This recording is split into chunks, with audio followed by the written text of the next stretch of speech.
Welcome to Aussie Wristwatch. Today I'm super excited because, well, you know, we're getting into the countdown for Christmas, which I love.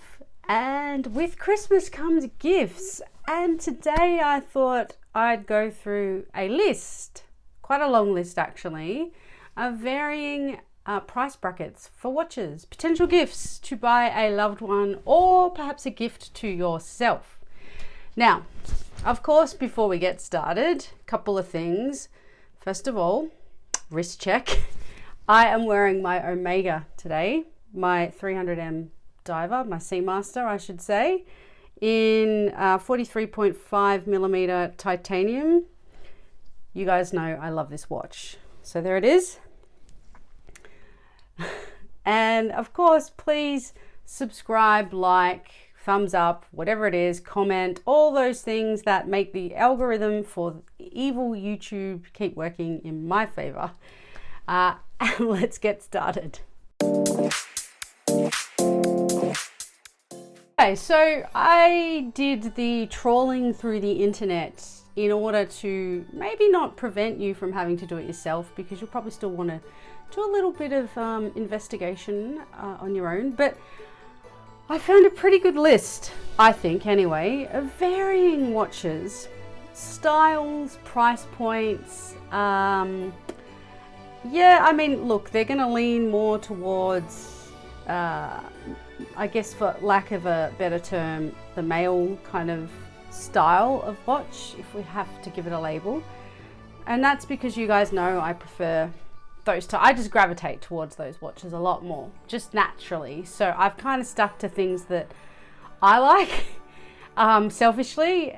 So we'll see if your taste is similar to mine. So let's get cracking, shall we?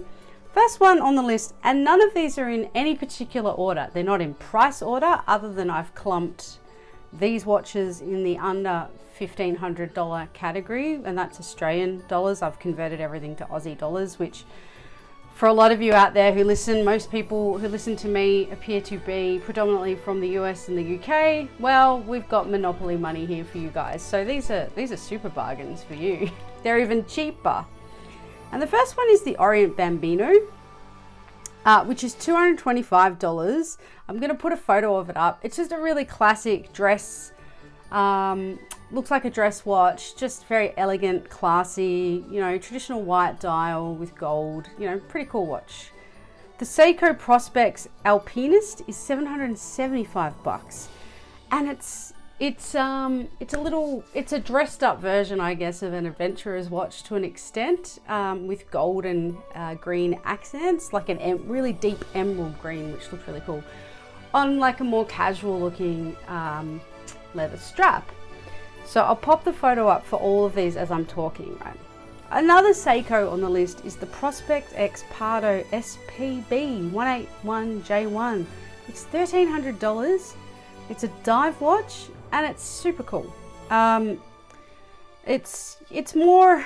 It's not a dressy watch because it's, you know, from the dive point of view, but it's kind of, you know, cash, rugged, what I call the adventurer's watch.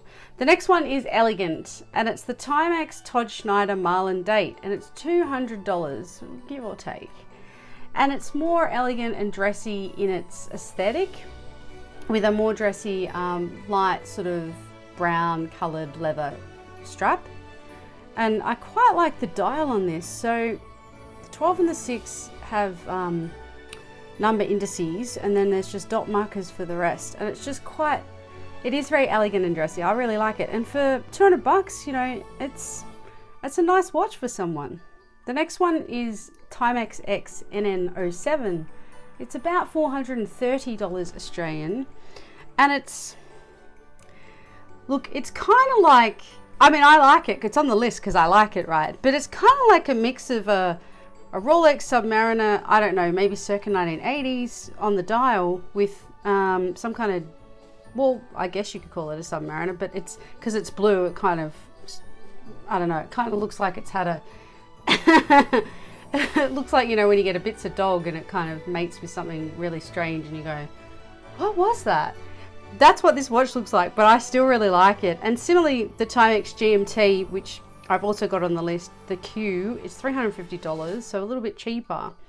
And again, the same kind of aesthetic in the sense that it's had some kind of marriage with two watches. Again, I think Rolex, Rolex and maybe a Seiko kind of got together, and that's what they spat out. But I like it. It's cool, and for $350, you know, I think that's a good buy.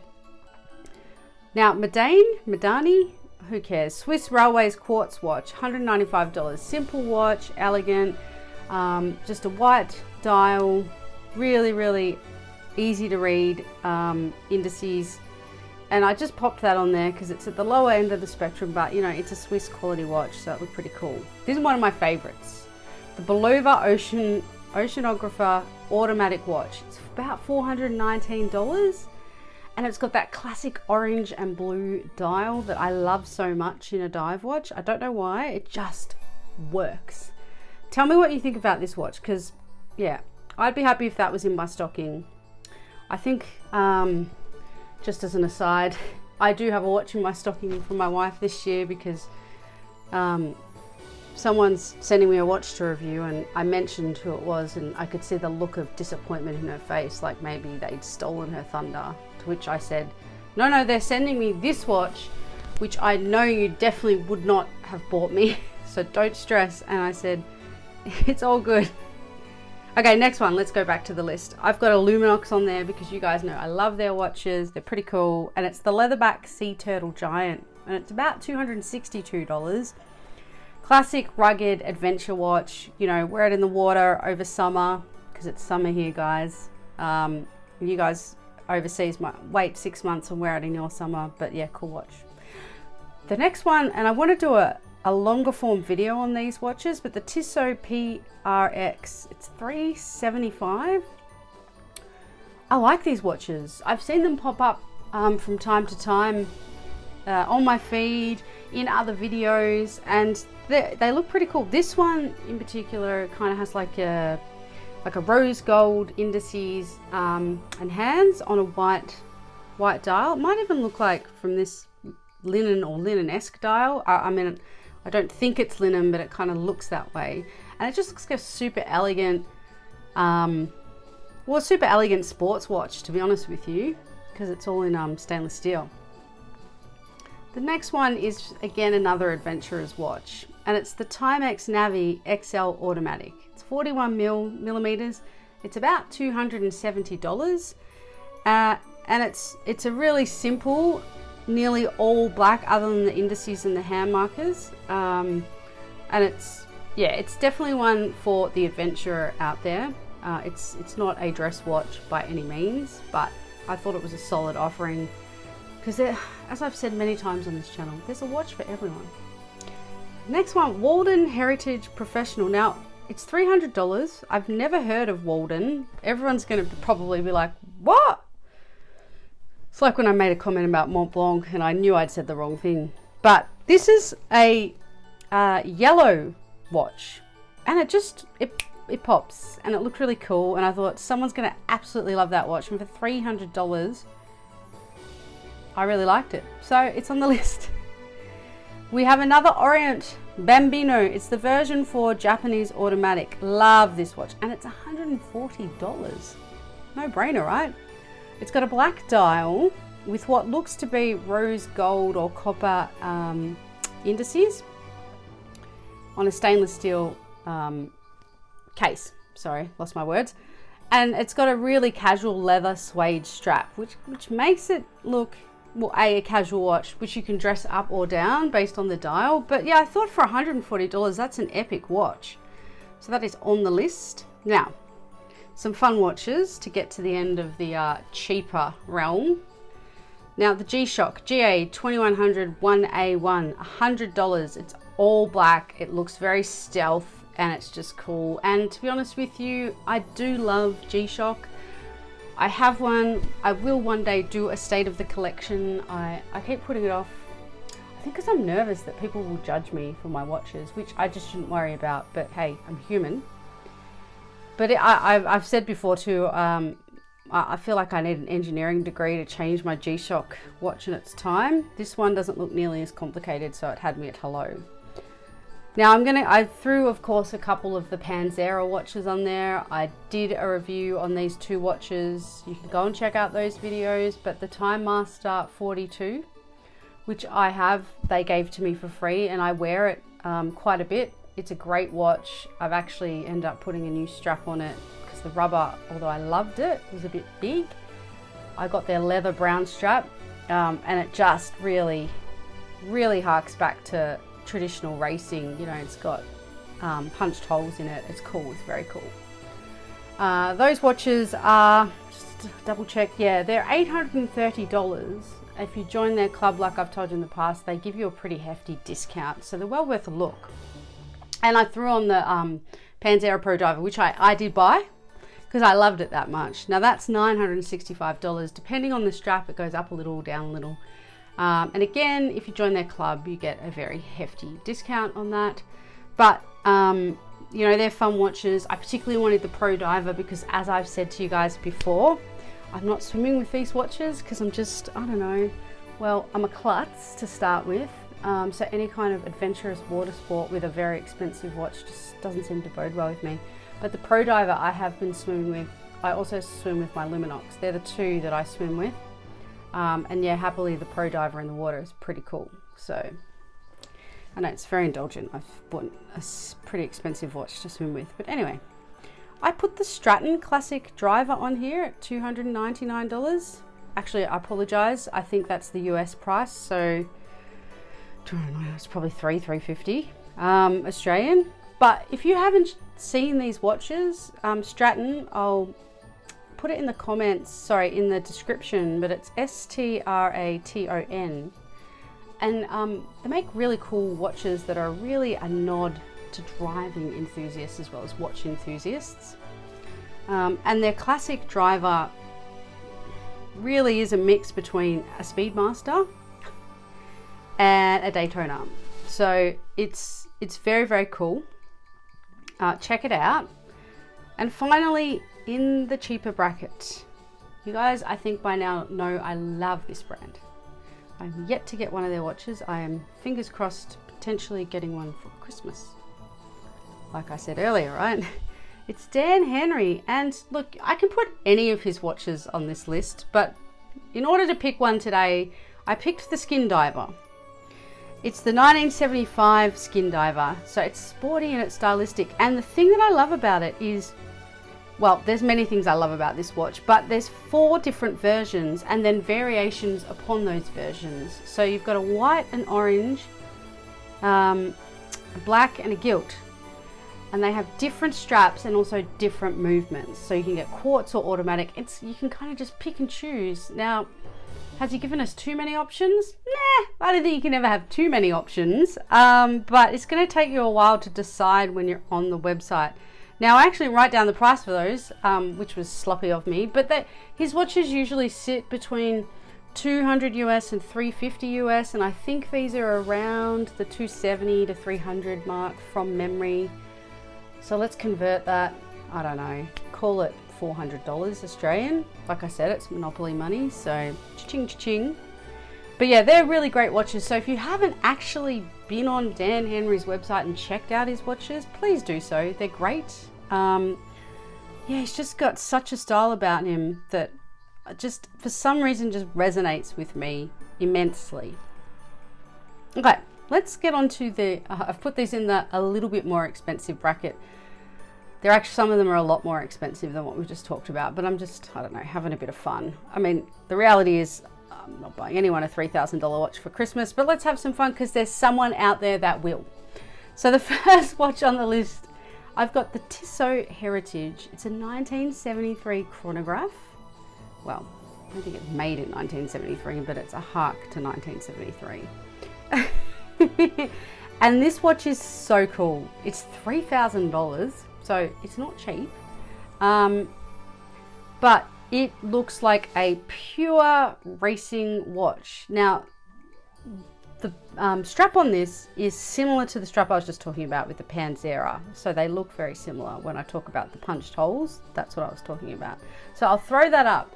Limited edition, it's about 1,900 pieces available worldwide, which, actually, sorry, it's 1,973, which fits in with the 1973 chronograph. So I should have got that. But yeah, and it's, yeah, check it out, guys. It's a great watch. Looks amazing. I've also got the Longines Hydroquest at $2,300. And specifically, I've put the green one on the list. It doesn't really matter. It comes in blue, black, and grey, as well as the green. But I don't know. You guys have heard me go on about a green watch, right? Breitling have brought out a couple of their models. Well, actually, all the recent models have come out. So the Navitimer, I think there's a Chronomat now, which I'm still yet to review. I haven't been able to visit my mate in the store. Ugh, life gets so busy.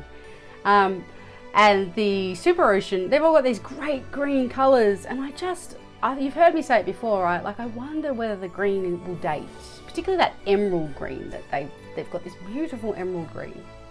This is not that. This is more it's not an army green, but it's kind of like a more subtle green, which I don't know. I think this will weather, or age, I should say, a lot better. But it actually is, it's not the same, but it's got hints of a Seamaster in it. And so for me, aesthetically, I've put it on the list. Okay, I got to do a video on this guy because he also does very cool watches, similar to like Stratton, similar to Dan Henry, and that's Bamford. And this is the Bamford GMT. It's $1,900. It's an automatic steel watch, and it again, it's the blue and orange dial that gets me every time. I don't know what that is, but yeah, it looks very cool. You guys tell me what you think. Yeah, I'm kind of liking it. I'm digging it. I don't know if I'm digging it for 1,900 bucks, but I'm still digging it.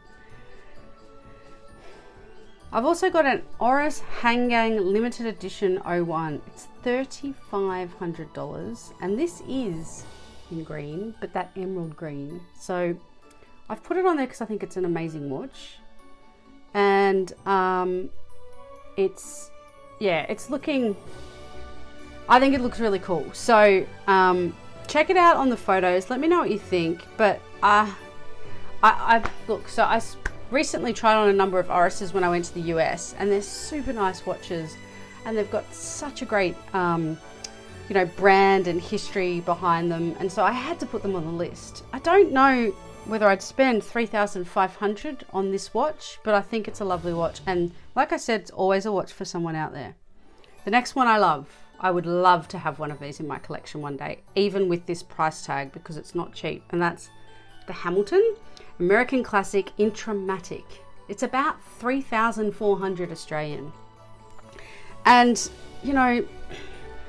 these are just an amazing vintage looking like chronograph to me, that I just have to have one day in the collection. I really love Hamilton. Like, I really want a Hamilton car key. I think it's a sexy watch. But I know it's 3,400. I'm going to be waiting a while because it's a lot of money. Anyway, we'll have to just move on because I could probably sit there and muse all day about whether I would or I wouldn't spend that kind of money on that watch. I think eventually one day I will, for sure, but not yet. Oh, so many watches on the list. I put this one on the list because I think it looked really awesome, and it's the Rado Captain Cook Bronze. Now, it's 4,200 Australian, so I'm not going to rush out to buy it, but someone might. It's got a green leather strap, which is quite casual looking, but the green dial with the bronze, it just pops, and it looks fantastic. Someone's going to absolutely fall in love with that watch. Okay. Oh, now we get to the fun part, because this is a lot more expensive category.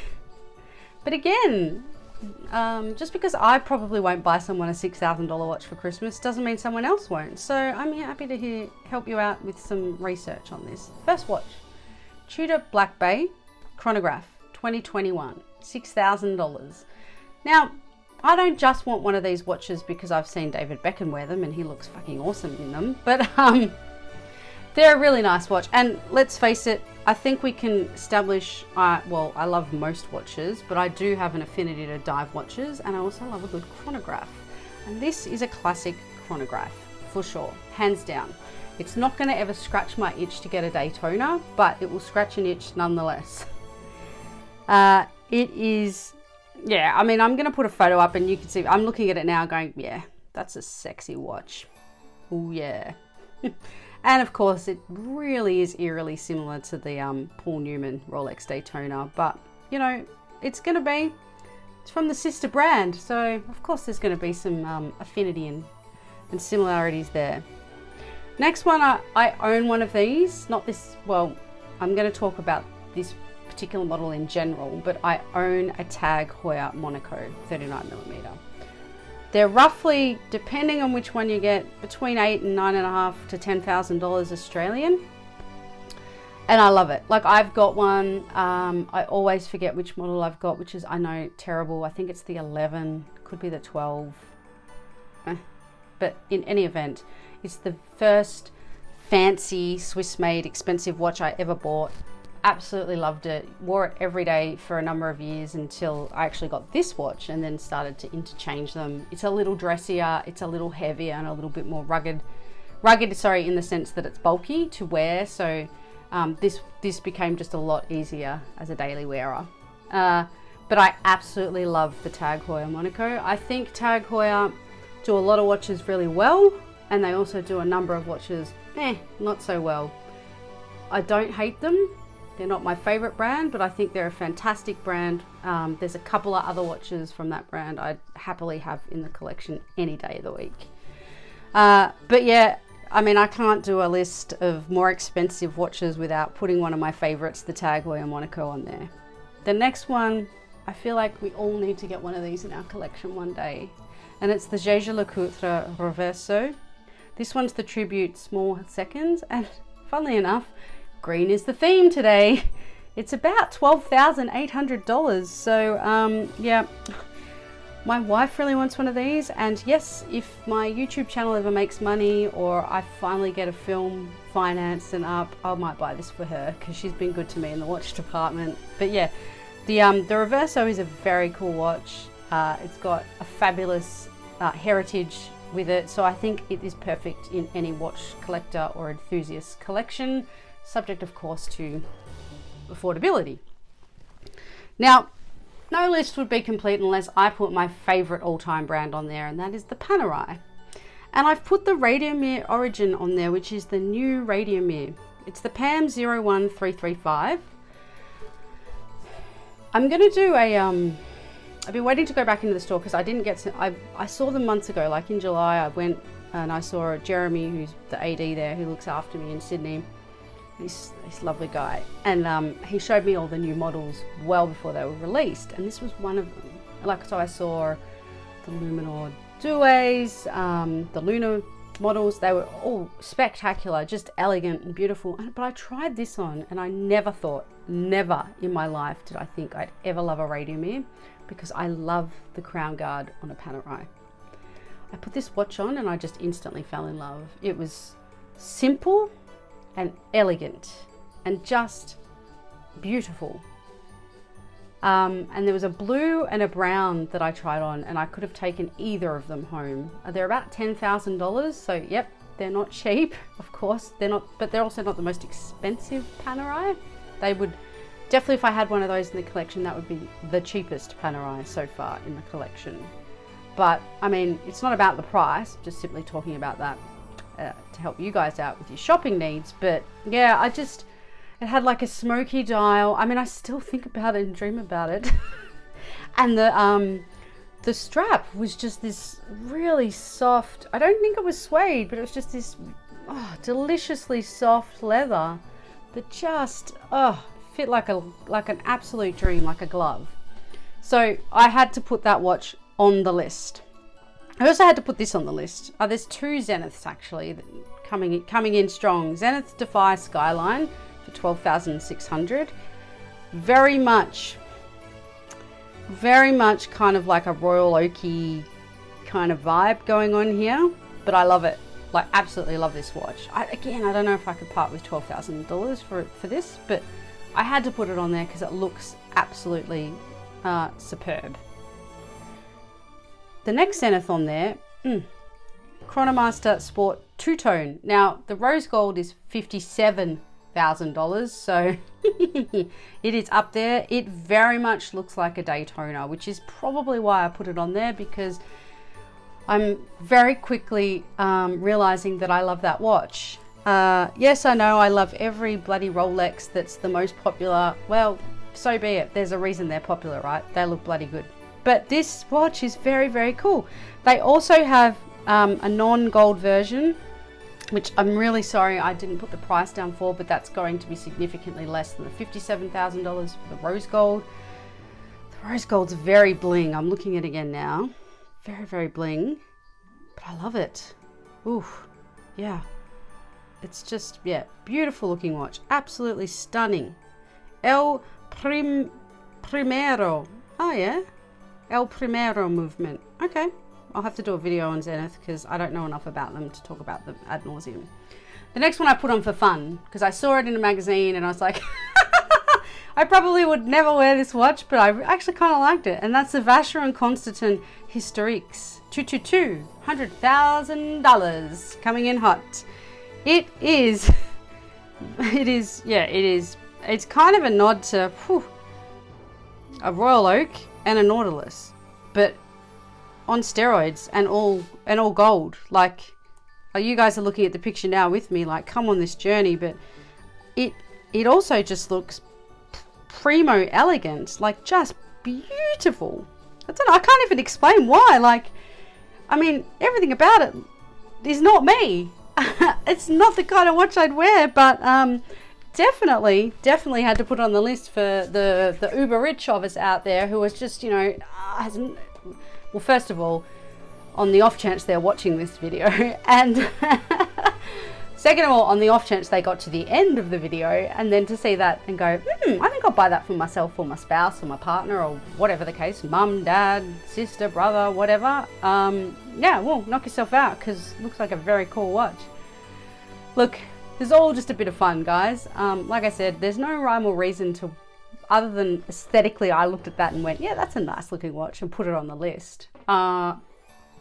I've captured a number of different price points for various reasons. I actually had, my cousin asked me a few weeks back about watches because she wanted to get one for her husband, but she had a particular one in mind and I didn't want to steer her away from the one that he already had suggested that he wanted to her, because I'm like, it's personal choice. And it was a very nice watch in any event. So, you know, it's really hard to do a list for someone. But I thought I'd give it a go. It's all in fun. I mean, it's Christmas. Hopefully for everyone, it's an okay or a fun time of year. I know holidays can also be difficult. But you know, sending the love. I'm still going to do some more videos before then, but you know, we've got to get in with our Christmas shopping early, people. That's the Type A personality in me. I've almost finished. Because every time I leave it to the last few days, I think I almost have a nervous breakdown, so I try not to do that. And online shopping has made that so much more easier. Anyway, guys, as always, please like, subscribe if you've got this far. Thank you. Comment. Love you all. Until next time, have a great week.